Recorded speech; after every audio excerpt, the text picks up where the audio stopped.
လက်တွေခိုင်နေဖို့ကိုယ်သူရဲ့ကိုရဲ့ချစ်စင်ကဘာလေးတီဆောက်ကြလို့ကိုယ်အကျဉ်းနာမြတ်တာတွေရဲ့ချစ်စိုးရီကရင်တွေကတကယ်ဖြစ်ပေါ်လာ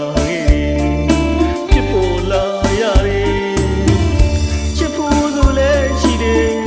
လွမ်းမှုသူလည်းရှိမယ်ခံစားမှုသူလည်းကဘာဥဒရေလာချီမှသိကြတယ်ချစ်သူတွေတီဆောက်ထားတယ်အိမ်မဲလာလာလေးတွေတယောက်လေးတယောက်တွေ့ကျင်တော့မယ်ကဘာဥဒရေကအချစ်ဆိုတာရှိဘူးပါလေ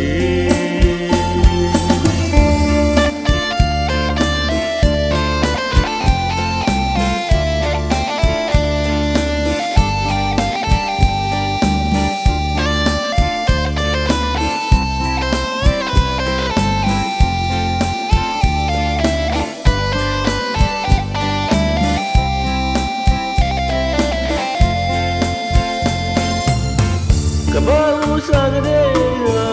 အချစ်နဲ့တတိတေဆိုစကားတွေလည်းရှိတယ်ကြားခဲ့ဘူးပါလေ